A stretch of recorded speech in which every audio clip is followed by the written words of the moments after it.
flag of the United States of America and to the republic for which it stands, one nation, under God, indivisible, with liberty and justice for all. Thank you, everybody. Happy New Year to anybody who didn't get it last time. We'd like to call this meeting to order and ask if there's any public comment. Hearing none, seeing none. Let's move on to item number 3 on today's agenda, call on Justin Miller regarding a press release about Cumberland County seeking a candidate to serve on the Recycling and Waste Authority. Yeah, good morning, thanks Larry. The Recycling and Waste Authority is a 7-member board of county residents. They meet on the 3rd Monday of every month, except January and February. We meet on Tuesday because Monday is a federal holiday. The meetings are at 7 p.m. In Carlisle. We had a member who, for health reasons, did not seek another term, so we have an open position. Meetings generally consist of them, myself, Commissioner Liaison, and the Planning Director. It is an unpaid voluntary position, and it's for 5 years. I'm hoping that our friends in the media can help us get the word out. There's a lot of challenging things going on right now. I'm looking for some fresh ideas. Matter of fact, the agreements later in the agenda that I'll talk about are a great example of a project that they had input on helping develop. So we have an application on our webpage. If they can't get it that way, give us a call, get the application. Thank you. Justin, if I could just ask a question. I know in the past there have been a number of local elected municipal officials who have represented Yes. on the authority. Can you tell me where that stands today in terms of makeup of it? Yeah, we currently have 2 elected officials, John Thomas from Hampton Township, Right. Dave Lanker from Silverton Township. Okay. We had a new appointment just recently. This gentleman, Glenn Jordan, kind of represents the private sector. He's worked in landfill type equipment pretty much his entire life, selling equipment. We also have a septic hauler on the board. He's kind of represents private sector. And we have another gentleman that's involved in private sector waste hauling. Okay. But if other local municipal officials from other areas of the county would be interested, they would also be eligible to. Oh, absolutely. And it's a good question, Jim. I try to look at the diversity of the members, and I'll look at that in the applications when they come in. Matter of fact, I'm going to send out the agenda to a lot of municipalities that use our yard waste equipment after the meeting to show who's gotten on the agenda. And I'm going to say, by the way, we have a vacancy. If you're interested, please apply. Okay. And those municipalities might be able to put that in their own newsletter. Yeah, That they send or on their website. Do you provide refreshments at these meetings, Justin? That might be I'll keep that seat. Take that under advisement. Thank you, Justin. Moving on to item number 4. Item number 4, on Monday, I will be making a motion for the appointment of Linda Thuman for the Deputy Open Records Officer for the Commissioner's Office. Any questions? Moving on to item number 5, Dana, pass review of resolution 2015-1 regarding budget adjustments. Conservation District Clean Water is requesting to increase their expenses by $15,000 to adjust for year-end actual expenses. And Capital Bridge Fund is requesting to increase expenses $200,000 to adjust for the invoice at the completion of work. There's no actual overchange to the overall bridge, it's just the timing of when the bridge is completed. Any questions for Dana? Thank you. Moving on to item number 6, Kate Molinaro, budget revisions to the Emergency Solutions DCPD contract grant for rapid rehousing activity. Good morning. I'm here to request authorization for several different revisions. The first is a contract reduction. DCED approached us in December about recapturing $100,000 from this contract because you may remember that we had 2 concurrent contracts for rapid rehousing activities in 2013 and 14. And so in order to expend the first contract rapidly, we focused our efforts on that contract as opposed to the 2013 granted funds. I was able to negotiate with them, and now they're requesting only $27,000 back. So as a condition of that recapture, I'm also requesting that we move $20,000 from the supportive services line item to rental assistance. Part of the reason that our slower expenditure on that line item is because we have one vacant position and then another of our case managers is on maternity leave, so we weren't extending supportive services dollars in that category. And we've also seen a higher demand for rental assistance, and so moving the funds from there will be able to help more people. The supportive services is just money that pays for salaries for case managers and supervisors. And then as a result of the contract reduction, less is available for admin, and so we are able to keep $365, but we are requesting to move it from the admin line item also to the rental assistance line item.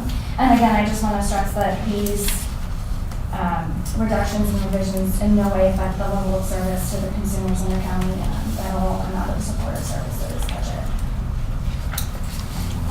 Is there any questions or comments for Kate? Thank you. Moving on to item number 7. Call on Jonathan Bowser for 2 things. Cooperation agreement between Cumberland County and Cumberland County Industrial Development Authority and Redevelopment Assistance Capital Program grant for the Army Heritage Center Foundation project. Good morning.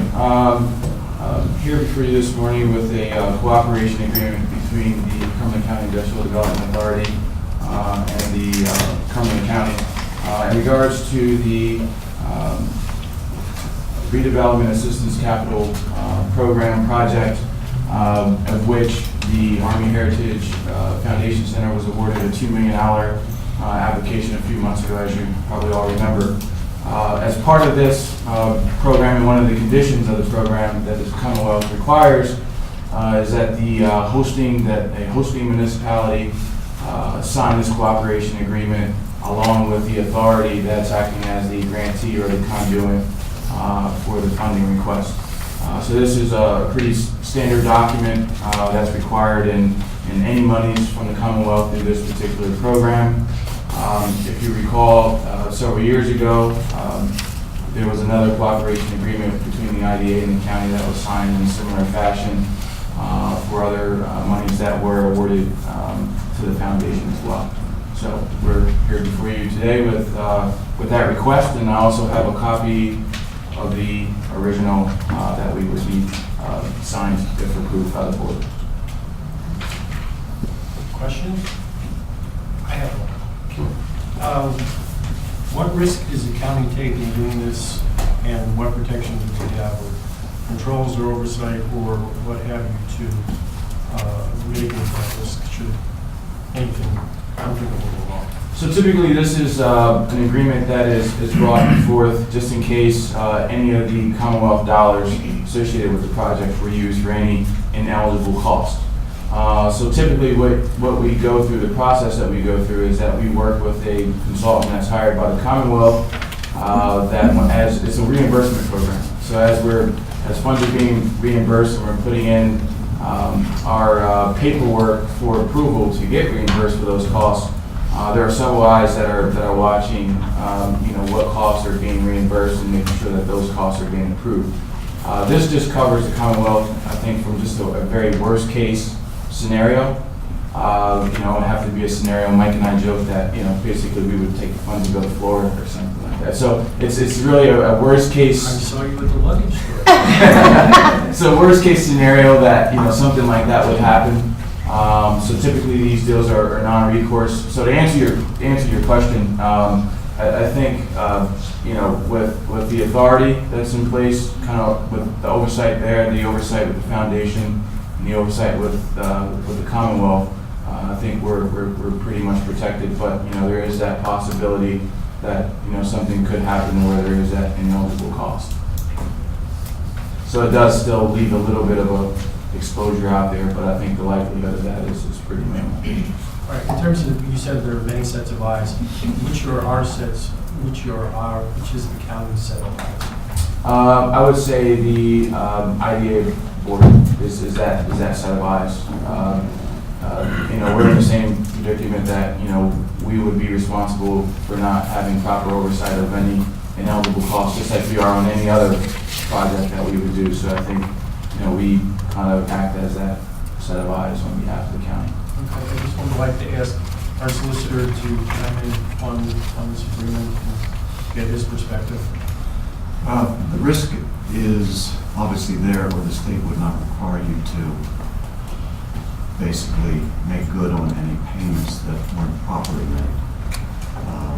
You're acting as a guarantor that what is being paid out by the Industrial Development Authority has been properly paid out under the grant arrangement that exists. So there's a risk. It's difficult for me to judge the extent of that risk, but it's a risk that is important enough for the state to have you basically be a guarantor of those payments. Don't take this personally, my daughter recently came and asked me to co-sign a loan for a six-figure sum to buy an apartment building in Washington, D.C., and my being aware of the proper spending habits demanded a certain amount of control before I was willing to sign on the line. So The state has already assigned a facilitator, Milligan and Company out of Philadelphia, which is the auditor, and that's the one who reviews our paperwork. The contract we will sign with our construction contractor requires them to fully comply with our cap requirements, including steel certification, fair prevailing wage. So there's a series of reviews, and then all our requests for repayment are processed through CCIDA, and they review them before they're submitted to the state. So there's multiple layers of review. Our last agreement that we did with the Commonwealth that the county supported, about an $11 million contract, had no findings of mispayment or anything wrong with our procedures during my audit. Another layer, just to add to that, is that, our, the IDA's accounting firm also does an independent audit on an annual basis of any projects and agreements that are out there on behalf of the IDA. So that just adds another layer of eyes that are making sure that we're above the line. and it was nice language you were looking at. Any other questions or comments? You want me to do this one? Okay. Hearing none, I'm going to turn things over to Sandy Moyle for contracts and agreements. Good morning, everyone. We begin with Wendy Schaefer discussing the agreement between Aging and Community Services and the Pennsylvania Department of Agriculture. Good morning. Aging is here this morning asking for approval for an addendum for the Emergency Food Assistance Program contract with the Department of Agriculture. This is a 5-year agreement, began in 2012 and runs through 2016. The PA Department of Agriculture was apparently audited by the U.S. Department of Agriculture, and it was found that the agreement lacks specific language. This addendum includes the specific language found by that audit. There are no new requirements for us, just the language is more specific. Questions? Thank you, Wendy. Thank you. Next, we'll have Lynette discuss the following CNRC agreements: Imperial Beverage System Inc., Physicians Mobile, X-Ray Inc., Patton, Green, and Associates PC, and Georgia Pacific. Lynette? Imperial Beverage is a no-cost lease agreement for the thick and thin liquid dispensers, and it needed to be adjusted because of adding some equipment in the new rehab center. The second one is Physicians Mobile X-Ray. This is the same cost setup.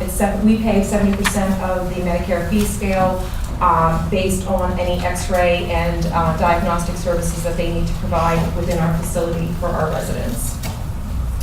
Patton and Guerreri is a 1.5% increase for the 2015 Medicare and Medicaid cost reports that they assist, prepare, and submit on behalf of Claremont. The fourth is Georgia Pacific. This is a no-cost lease agreement for the dispensers in the rehab unit. Any questions on any of these four? Lynette, what's the total contract for the Patton, Brewery, and Associates? I believe it's 75, I can check here just a second. So I might get to it quicker than I do. 6,700, sorry about that. 6,700. Thank you. Thank you, Lynette. Next, I'll call on Lisa Ryder to discuss the following children and youth services agreements: the Children's Aid Society of Franklin County Community Services for Advanced Medicine Program. Lisa? Good morning, Commissioners. I'm here to ask for approval for 3 fiscal year 14-15 contracts. The Children's Aid Society, we use that provider for multiple services, mostly shelter care for children and youth, foster care and residential group homes. They're asking for anywhere from 1.5% to 2% increases in their per diems. It's been a few years since they've had a per diem increase. And their shelter program is still significantly lower than the Cornell Abraxas shelter program. The second one is Edison Court. This provider was set up last year by juvenile probation for a child specifically. They originally asked for a 40% increase, which we told them no. We got it negotiated down to 10%. Basically, we're paying the room and board for this child, and we don't pay the treatment cost.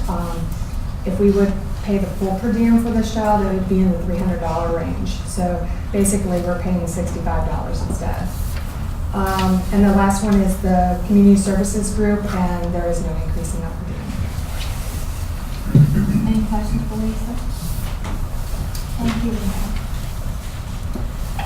Next, I'd like to call on John Locke to discuss the agreement between Facilities Management and Fire Protection and Safety Equipment Company. John? Yes. Thank you. This is an agreement with Fire Protection and Safety Equipment Company Incorporated for the annual inspection of our fire extinguishers. The contract has gone up slightly, went up 50 cents per extinguisher. And this is an annual required inspection. Any questions for John? Next, I'd like to call on Sue Carvalho to discuss 3 early intervention agreements, 1 for fiscal year 2014-15, 2 for fiscal year 2015-16, and 3 intellectual and developmental disability agreements for fiscal year 2014-15. Yes. The early intervention contracts for Jenna Vandervelden, she is one of our physical therapists, and that's an increase in her contract for 14-15. By how much? $16,000. The McLaren Sweeps and Shine is the cleaning service for our Perry County office. This is the same amount as it was last year. And the lease agreement with the Tripoli's is for the office itself, and there's no change from last year. It was $780 a month, and that's what it is again this month. For the IDD contracts, the Skills of Central PA is an amendment for $17,000 to add support for a consumer who was in a hospital and they needed staff support while they were in there. The McKeon contract is a new contract for transportation and will be out of our base. We're starting a contract at $4,900. And the Dauphin County MHID program is a renewal so that they can get their share of our HICU money that we manage. So, and all this money comes from the state funding for both EI and ID. But you're telling me there's a $16,000 increase on the first and 17 on the skills? Yes. That's what it is. I know. Any questions for Sue? Thank you, Susan. Next, I'd like to call on Bob Shively to discuss the agreement between Public Safety and UltraVac. UltraVac is our computer-aided dispatch server, data replication software. It's our 1-year renewal to provide backup in the event of a server or data failure. And it's $560 for the year, which is a $15 increase from last year. Any questions for Bob? Bob, if your system did go down and you didn't have that backup, you have to pull out those cards. That is correct. Okay. Manual backup until the system's restored. Thank you, Bob. Justin Miller will discuss the agreement between recycling and waste in East Pennsboro Township, Fairview Township, Hampton Township, Middlesex Township, and North Middleton Township. Justin? As I alluded to earlier, this is a project we've been working on since September of 14, with input from the authority and multiple reviews and comments from the county solicitor's office and also from the participants. The previous structure we had for our yard waste equipment was the users paid a flat fee at the beginning of the year, and we hoped that money covered the maintenance, repair, and transportation costs for the entire year. And time showed that there were years where the county had to kick in money, and there were also years when municipalities paid more than we ended up using. So we started to look at a fair type agreement that would really protect both parties, and we've changed it to really a reimbursement where we will front the maintenance, repair, and transportation costs up front, and then we will bill them based on the hours they put on each piece of equipment. So it's going to be prorated. In that case, the ones who use it the most will pay the most, which I think is a fair system. It also includes a provision for capital payments, so we can start collecting money to buy replacement equipment, and that will be based on hours as well. And finally, it calls for the creation of a steering committee with a member from each user to participate in that committee to help, give input, direction, and guidance in the program. So there are 11 users who were in the program last year. They've all been provided an agreement. I've gotten 5 back. I anticipated more coming in, but I wanted to get them on the schedule as they came in. So I hope to be back in 2 weeks with some additional costs. But I'll take any questions on the agreements we have. Just out of curiosity, when did Fairview Township and York County become part of this? Has that been a while? Yes, in 2008, when we received a grant from the state to buy the most recent grinder, the state, and part of their grant review process, they knew Fairview was developing a yard waste site. York County didn't have a program like Cumberland County, so they asked Cumberland County to consider allowing Fairview to participate since the state is helping pay, was helping pay for the machine. So I didn't realize. 2008. I don't necessarily have any objections. Yeah. I was curious because I didn't realize Fairview Township was a part of this. Okay, thank you, Justin. Thank you, Justin. Next, I'd like to call on Jody Smith to discuss the agreement between the Sheriff's Department and Castle K-9 Inc. Jody? Good morning.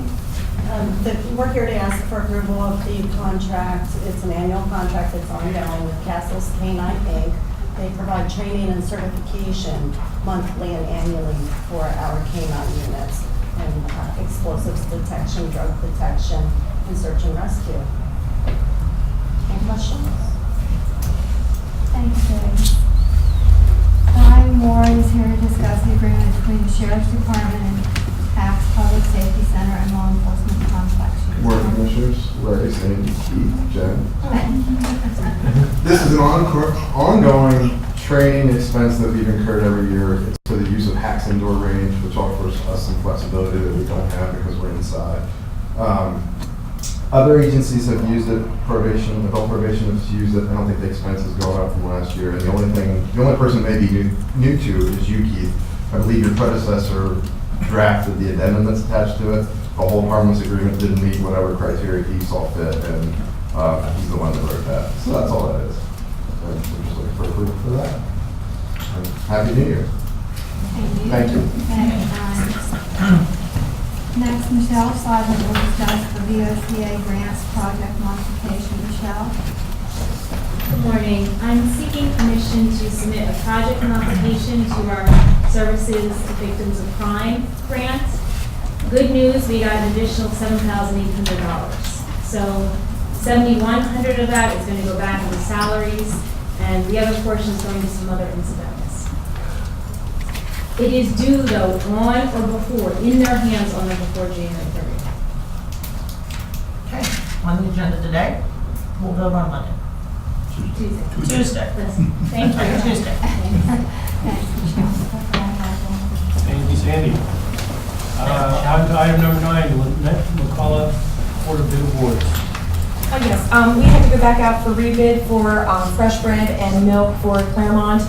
We had response this time. Bimbo Bakeries has chosen to participate in bid for bread for the 2015 year, and Swiss Premium for the fresh milk, and we would be recommending contracts be submitted on their behalf. Any questions? Did you get other bidders? No, there were no other participants. And there have not been in the last several food bid. How do these line up in terms of price-wise? Well, milk is state pricing, and so that is kind of a new issue on milk. Bread, it's competitive. We have solicited out to other people trying to get participation to have the competition. We have not had. This Bimbo is kind of a combination. There were 2 companies that have consolidated or joined in some manner, and this is the result, and this is who's been bidding the last 2-3 years. Yeah, we don't know what marketing firm came up with that name. No, we do not. I know, I'm sorry. It's not my choice. The tour of that facility down here is tremendous. So, whatever it is called, the products are great. Yes. Huh? Yes. They're good. But they're chocolate cookies. All right, I'm going to recognize myself here. Recommendation, item number 10, recommendation to approve Cumberland County's voluntary separation plan. Back in April and May, a work group in the county decided to see if we could develop a program to save the county money by basically offering an incentive for people who were eligible according to the criteria we developed to take voluntary retirement. The program we developed was based on offering a sum of $20,000 to employees with a combination of 10 years or more service and then a step 10 or higher in return for voluntary separating employment from the county within the first few months of 2015. Cost savings would be generated by the county from the lower cost salaries of the replacement employees. We established a target of $350,000 net over and above the payouts to individuals who enrolled in the program as the target we needed to reach in order to be able to come to the commissioners and recommend that they approve this. The results are that we had 19 enrollees who signed up, and we have a range of potential savings depending on the formula that one uses between a worst case scenario of $358,000 and a modestly optimistic projection of $536,000 over 3 years based on savings from additional transactions within each of the departments where there will be promotions and people moving up from the ranks. In order to come up with those numbers, we sat down and met with all of the department heads who had enrollees and worked out the specifics of how that would be done, including departments like public safety, drug and alcohol, and courts, and a number of others. We are here today to ask the Board of Commissioners that the work group recommends that the Commissioners approve the voluntary separation plan offering based on the fact that the number of enrollees in the current plans to replace the VSP-created vacancies and subsequent vacancies within impacted departments, the threshold amount for the net savings over a 3-year period has been exceeded. Plan contributions to approved participants will be declared monthly at the Commissioners' meetings based on participants meeting plan requirements. questions or comments? Thank you. I'd like to move on to item number 11, Holly Sherman, approval of recommendation to the 2015-16 county property and liability insurance renewal. Good morning. Our current property and liability insurance policy expires January 31st of 2015. We did not shop the package this year, it was just shopped last year, and we typically do that every 3 years unless it would, the market would indicate otherwise. As I've discussed on other policies that I've brought for you, we are working to transition the renewal of certain policies from the beginning of the year. We have several policies that renew to later in the year, that way we can focus on the renewal a little bit better at that time. So we worked with Travelers, who is our current carrier, to see if they would work with us on moving our date from 1/31 of each year to July 1st of each year, and they were willing to do that. They have offered us a 6.1% increase with issuing a short-term policy from January 31st, 2015 through July 1st of 2015, and then renew our annual policy as of July 1st, 2015 through July 1st of 2016 with limited underwriting. The short-term policy premium for January 31st through July 1st would be $250,213. And then the annual premium for July 1st through 15 through July 1st of 16 would be $610,639. The 6.1% increase, 4% of that can be contributed to an increase in our exposure, which is basically adding vehicles to our fleet, increase in law enforcement staffing, and our claim history. So 2% of that was administrative. Any questions, comments for Holly? One quick question. I think I asked this before. The shift in from the billing date, is that just for cash flow purposes to get us out of the first quarter? Well, the billing date isn't going to change. We pay this quarterly, but basically we're removing the renewal so that our department can focus on getting better rates and working through the renewal process a little bit better, rather than having 5 renewals going on at the same time. All right, so just a procedural differences. Thank you. Thanks, Holly. Moving on to item number 12, going on Xavier Herman, 2-month capitation delay as it relates to health choices. Good morning. As you recall, Health Choices has historically had pays the county monthly for the capitation rates for its members. It's about $2.3 million for Cumberland a month and about $556,000 for Perry a month. And that then, of course, goes back to our managed care company in order to pay for services and things. In June, there is always a 1-month delay, so they don't pay the June capitation rate until July. That's been since its inception. This year, the state came back and has said that they are going to have a 2-month capitation delay. So May and June payments will be held off until July. Given that, we, Capital Oversight and the counties looked at what options there would be to ensure that we would be able to go ahead and continue to pay the providers and all those kinds of things. And we requested from the state that we be permitted to use some of the equity reserves that are in place to protect the department, the state, and also be able to use our reinvestment dollars to get us over that time period. They came back and said, yes, we can do that. We are expected to pay back both of those accounts to 100% by within 5 days after receiving the July payment. So they have requested that. I acknowledge that by signing that says, yes, we agree to these terms on the letters. So Larry had asked that I comment, make sure that you all are aware of this. Our Health Choices attorney, Lawrence Cobbis, has reviewed it and approved it. It was also run through Keith. Change with Department of Human Services. Yeah.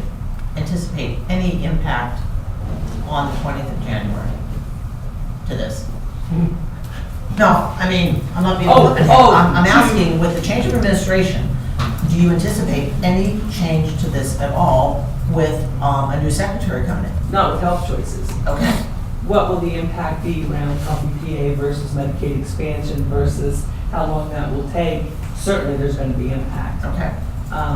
We've had some some individuals who have been ongoing long-term consumers of mental health services and drug and alcohol services who were incorrectly placed in the private plans, but Office of Mental Health is working one-on-one with each of those cases to be sure that they are placed and continue to be able to be Health Choices folks. So Health Choices members, ergo, receive the services that they need. So I'm sure that there's going to be some challenges throughout this year until, all of that is. I just want to ensure that when we come down to 1 July, They should be paid. that there's money Yeah. to pay. In order to make any additional changes to that, there would have to be a contract amendment, Okay. which would be highly doubtful that the counties would agree to ongoing delay of application.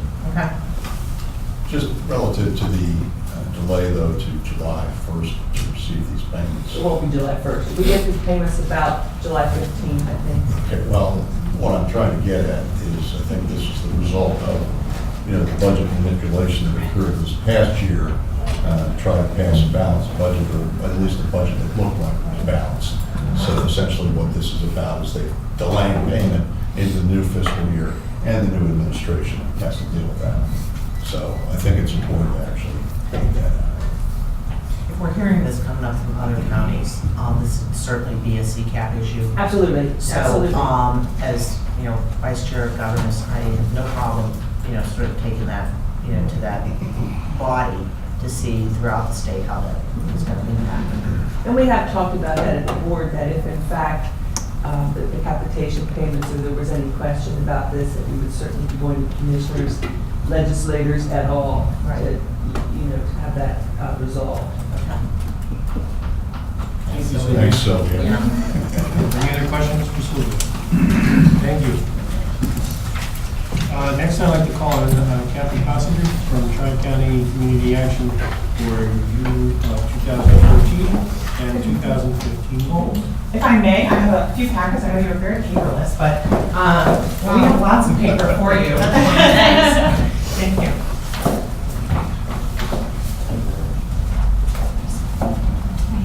Well, thank you for the opportunity to come in and talk with you today a little bit about what Tri-County Community Action has been doing really over the last year and what we're planning for in the next year. First, I'd like to say I'm thrilled to have our newest board member and your representative, Sue Carwell, here with me today. We were honored to have Terry Barley as your representative for 32 years on our board of directors, and is still an institution with us, and we're honored for his constant support, and he still serves on our finance committee. I also have Jennifer Wintermeyer, who's our Director of Family and Social Services, and Melanie Schaefer, who administers all of our case management programs and is based out of our Shippensburg office. What you have in front of you is just an overview of community action programs and resources and services that we provided in Cumberland County specifically over the last year. We have, since 1966, been serving Cumberland, Johnson, and Perry counties. And last year served 13,000 families below the poverty line in those three communities. 3,000 of those came right here from Cumberland County.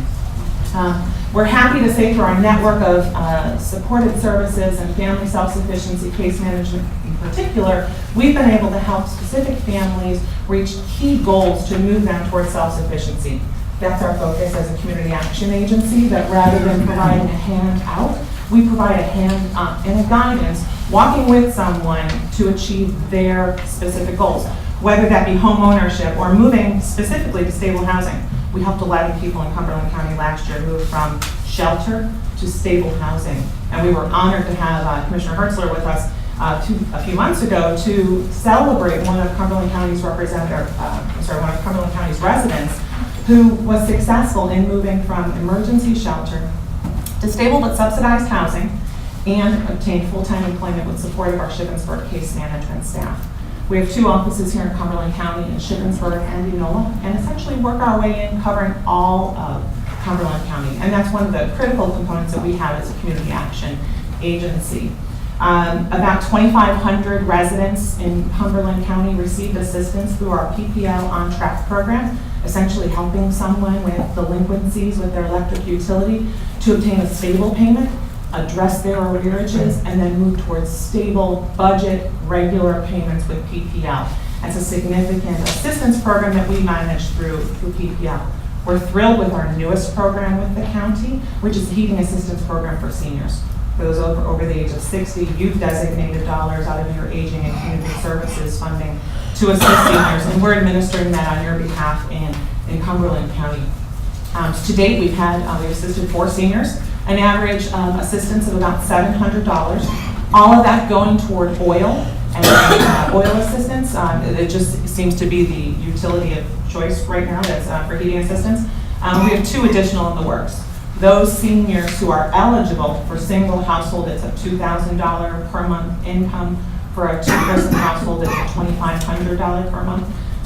They must exhaust their resources with live heat first. So we're starting to see some movement with that program. Plus, we're also just getting into this very cold temperature right now. We're really excited about the next few years. Community Action will be turning 50 and celebrating 50 years as part of an anti-poverty movement that was started by Lyndon Johnson now 50 years ago. And as part of that, we're also looking to transition our case management model and looking at some core programs and core program changes. And in doing that, we're actually starting here in Cumberland County, and we'll be piloting some of those changes in the county. Starting with training with our staff, building up a team of volunteers and a base of support to assist with a new process, not new to our community in general. Dolphin's been utilizing it for some time, but it's a getting ahead model, using a Bridges Out of Poverty national training platform, helping groups of individuals to identify their community goals, to identify their community assets, and move out of poverty and into self-sufficiency. So we're anticipating by 3rd quarter of this year, we'll be really rolling that program out. But we're really excited to try this new model within Cumberland County. It's new for us. And one last note that I wanted to make is that we do have an opening currently in our Enola satellite office. And we are currently hiring case management, family self-sufficiency case manager. So I always like to share that if we can get help to fill those vacancies when we have them. So we're thrilled to be here as your community action agency, and of course thrilled for your ongoing support of our organization. And I'll shut up for a second. Two additional items. In your packet, you have a very large data set of information that I see Commissioner Eichelberger is reviewing right now. This is from a tool that Community Action has access to through our state association. We have an association of 43 community action agencies covering every county in Pennsylvania. And that's some of the core data sets that we're analyzing over the next year to help us establish our next 3-year plan for our organization moving forward. I also have some data in there some information about our poverty simulations, which is a tool that we have utilized within our counties and communities to be able to help people to understand some of the challenges and struggles that families living in poverty have to face. We've hosted 2 so far at Shippensburg. We have another one coming up in March. I know that we've heard from some folks within the county with a desire and an interest that potentially county staff could participate in such a program. We've had the opportunity to, in our first simulation, several congressional staff from the U.S. Congress side staff, as well as some of our state representatives have participated in the past, hoping to help affect some of our policies and just an understanding of what the complexities are for families in poverty. So I think you one last fall. Yes. If you have another sheet, ABC 27 is here for press too. So if you would pass to Amanda, please. I'm sorry. Poverty simulation is a very significant exercise, I want to say. Yes. So I would encourage anyone to attend that. We would love, if the county has a desire to host, we would love to co-host with the county. All we look for is space. We bring everything else. And we'd love to be able to partner with you to do that. Thank you. Yeah, Kathy, but I just say, first of all, I appreciate having the opportunity to attend the annual dinner. And I'm thrilled that Sue Harbaugh has stepped up to the plate to be our representative from Cumberland County. One of the things, and I think we heard about it actually yesterday when we were discussing library services, is that even though, generally speaking, we view ourselves here in Cumberland County as in pretty good shape, there are examples of poverty that, we can't ignore. And, I appreciate all of your efforts, Tri-County's efforts. And, I was glad this year that we were able to utilize some additional funds and back kind of a little attention in today's center about the heating assistance program, which I'm glad that we were able to use some additional funds from the lottery, if you will, to help support that program to provide some additional assistance to low to moderate income seniors in our county and paying back the heating bills that are coming. So in any event, I appreciate all of your efforts and thank you for this information. Thank you. Thank you so much.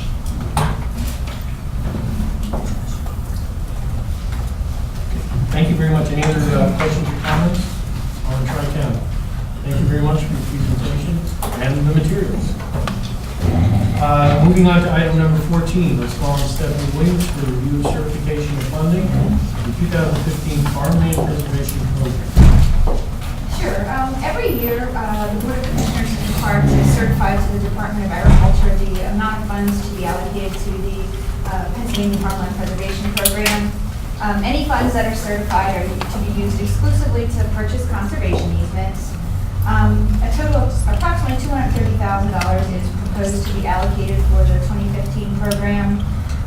That comes from a variety of different sources, and the breakdown of that $230,000 is $40,000 from the general fund, which is status quo from the last year's budget. $100,000 from Act 13 fees, which is estimated to be approximately half of the funds which you get for the 2014 calendar year, and again, similar to what was done last year. $13,450 in private donations, which was from just 3 families. I think that was pretty impressive. About $34,000 in clean and green rollback tax penalties, which is required to go into the program via the law. And some interest from an installment purchase agreement from a Hornbaker farm that we did many years ago. So that comes to a total of $230,000. With those funds, we anticipate being able to capture about $1 million in state matching and grant funds together. We also have a carryover of nearly $800,000 from last year, dollars that weren't encumbered to a specific farm, but it's state, county, and federal all bundled together. All of these in place, we anticipate being able to have about $2 million to purchase conservation easements through the program this year, which would preserve about 675 acres of prime farmland. Stephanie, just a quickie technical question. We have waiting lists, right, for farms? Correct. So there was carryover money that wasn't used last year? Is that simply an administrative thing? Or? Yeah, some of those funds are federal dollars, and those come back on a reimbursement basis. So we're always hesitant to encumber those funds to a farm until the money is sort of in our pocket. So, that some of those dollars are federal funds that we anticipate coming back and take some time to come back. So is that something you see pretty much every year? Yes, yeah. It's not always this large, but we typically have some type of a carryover. And we always want to be conservative in how we budget for our farms so that we have to make offers based on, an appraisal that we get. We never know exactly where the appraisals are going to come in, so we always like to leave a little cushion in case the appraisal comes in high. Thanks for your hard work. Stephanie, just a question, on the $1 million we're going to get back grants and matching funds, how much of that from the $230,000 county contribution, how much are we getting back in matching funds with the $230,000? Not the normal amount we get from the state grant, or the regular state grant, but The return there is about, for every dollar in county funds we put in, it's about $1.25, so close to 300 and some thousand. I apologize, I didn't have that. That's all right. In any event, I just want to say that I think this is a very reasonable proposal, a little less than what I had suggested as part of the budget, but the fact of the matter is that we have been able to, over the past number of years, without reaching into the pockets of our taxpayers, we have limited property tax general fund contributions to this program. It's still run a very robust program. We've been able to draw down significant dollars from the state and also been able to utilize funding that's been made available, although there's some issues going forward perhaps, but funding that's been made available from the federal government as well. So we have reduced reliance on the property tax general fund and still run a very good program. And a lot of the credit goes to Stephanie and a very dedicated board that oversees this program. So I want to commend you for your work on this. It's definitely a job well done.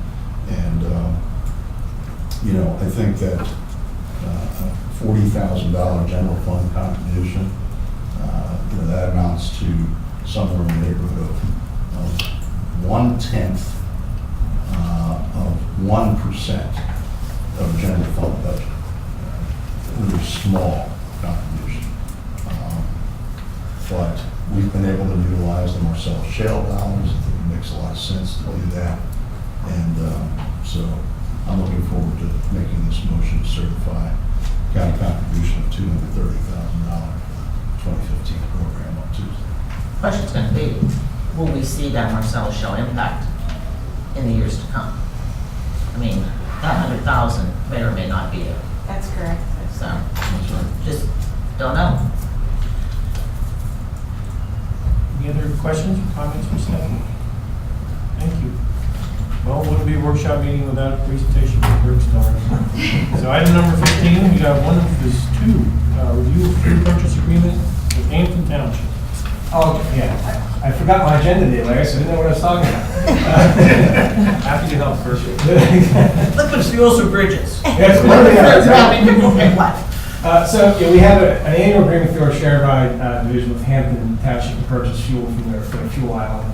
This is an agreement we've had in the past. This year, I think the question that came in to play was, you know, we are looking at a potential consolidation with Rapid Transit. How would that impact that agreement? Do we want to bring Rapid Transit in as a signatory to that agreement?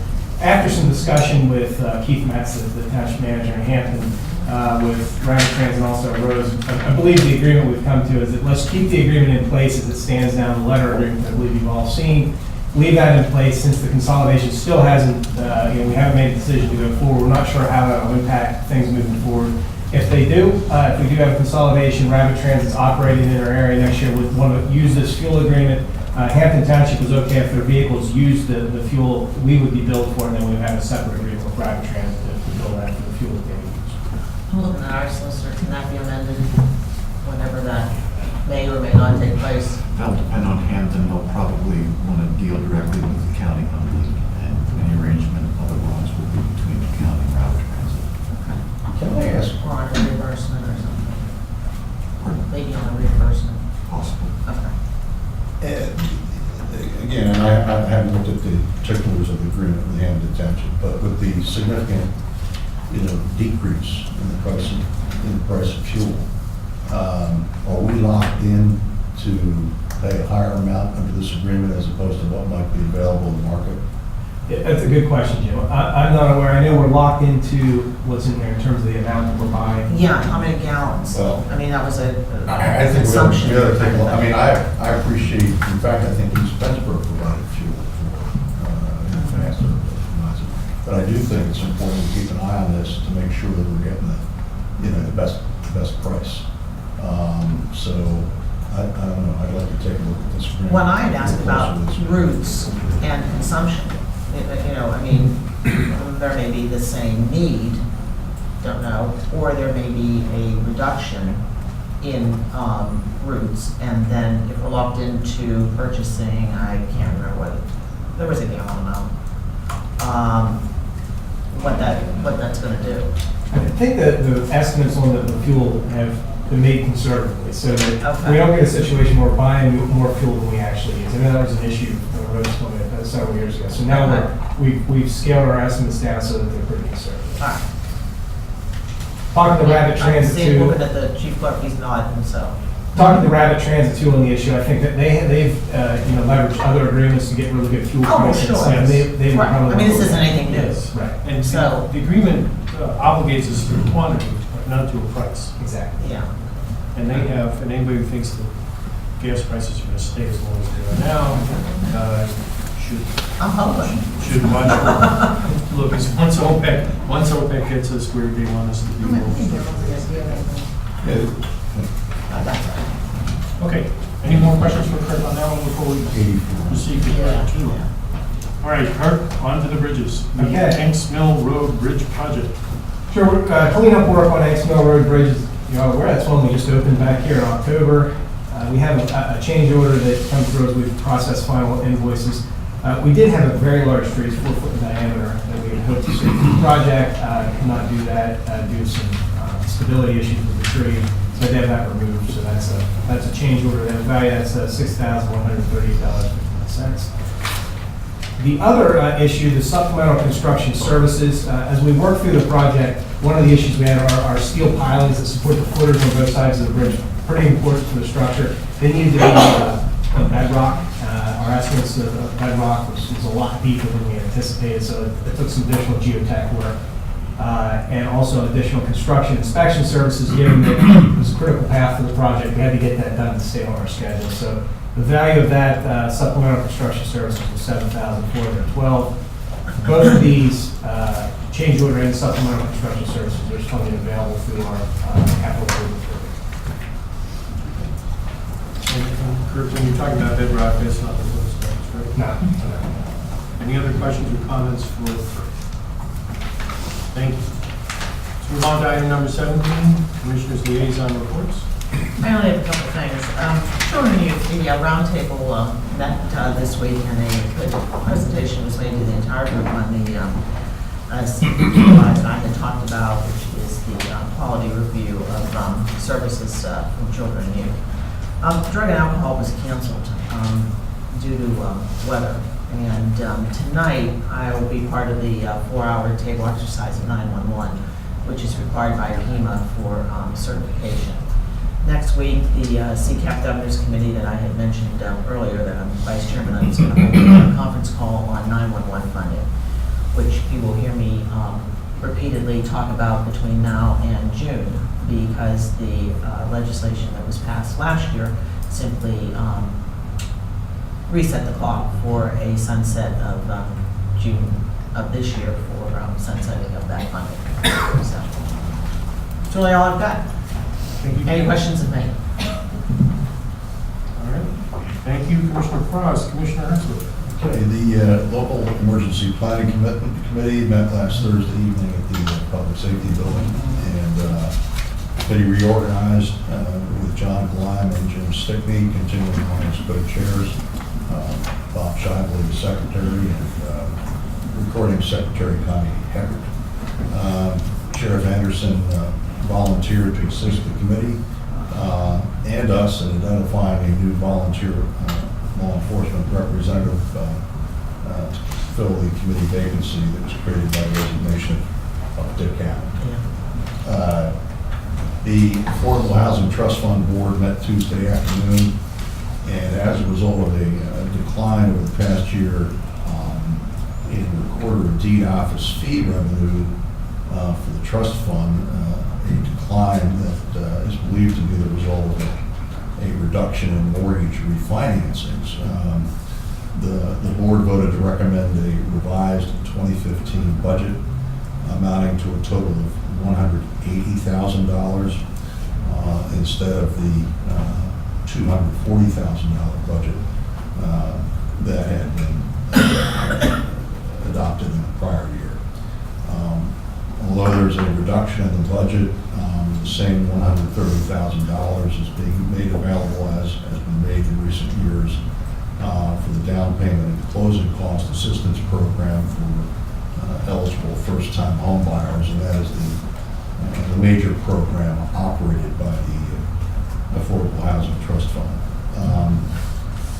And let me just say that as a result of an unintentional oversight, I'll be making a motion at Tuesday's regular meeting to reappoint Kelly Niederer to a new term retroactive to the beginning of the year through December 31, 2016.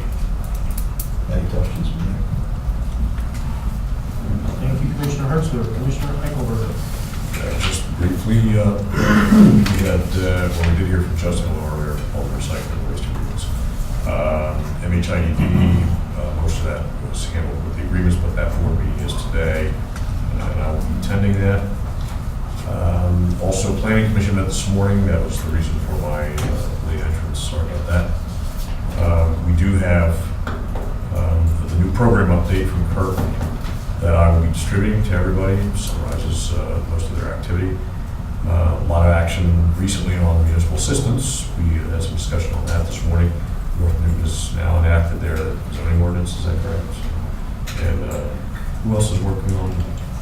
Upper Mifflin Township's considering sending a public meeting to the But we're providing significant assistance on that. And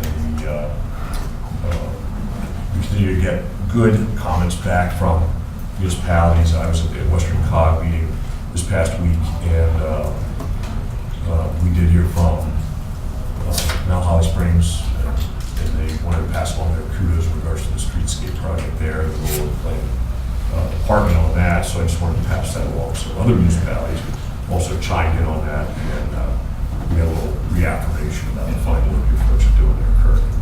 Well, that's certainly not news. It's always good for us to be mindful of some of the good things we do have here.